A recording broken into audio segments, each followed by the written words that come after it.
আমার ভিসাটা দিয়ে দেওয়ার কথা ছিল, যে ওরা একটা আমাকে টেক্সট করলে আমি দেন পাসপোর্টটা রিসিভ করব। ওই টেক্সটটা এখনো পর্যন্ত আমি পাইনি। তো ওইটা হয়তো আজকের মধ্যে আমি পেয়ে যাব।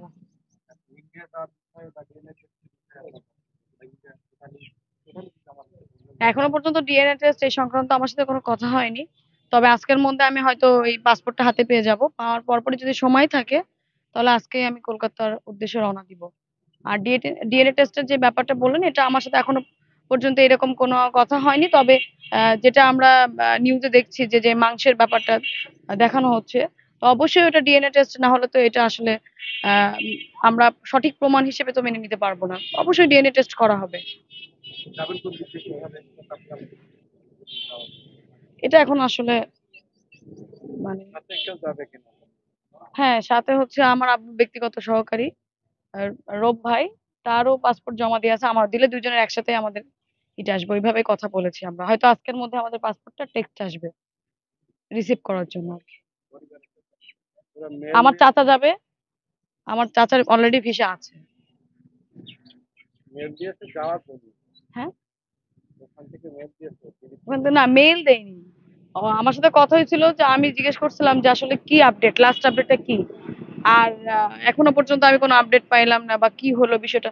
তো ওনারা আমাকে বললো যে হচ্ছে আপনি ইন্ডিয়াতে আসেন, সাথে আপনার চাচাকে আনতে পারেন, অথবা আপনার ব্লাডের কাউকে নিয়ে আসতে পারেন। এরকম তো আমাকে বিষয়টা ওইভাবে ক্লিয়ার করেনি যে কেন কি জন্য, এরকম বলেনি আর কি।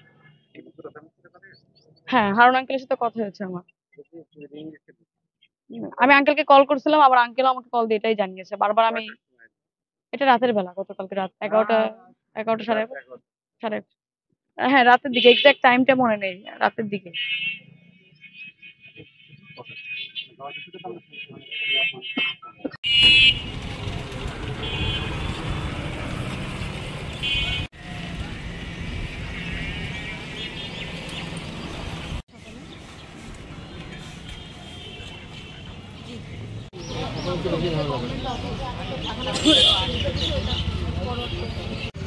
পাসপোর্ট হাতে ঢাকায় যেতে হবে।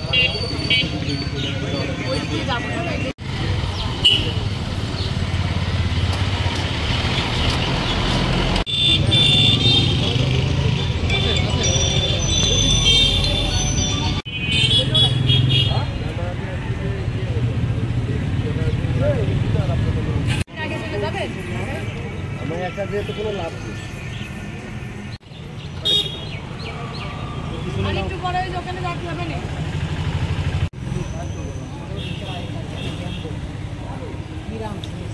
কি নিউজ দেখলাম না কেন, ঢাকার থেকে জন্মদিন হয়েছিল।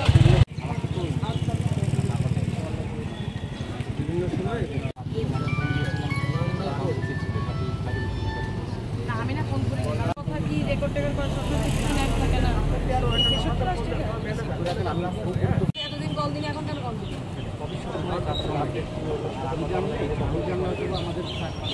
নাম্বার পেলো আমার, আপনার নাম্বার আমি কই পেলাম? আপনার নাম্বার আমি কই পেলাম? না আপনারা পেতে পারেন ইন্ডিয়ার সঙ্গে যাই হোক, তাহলে কথা হবে। আছে।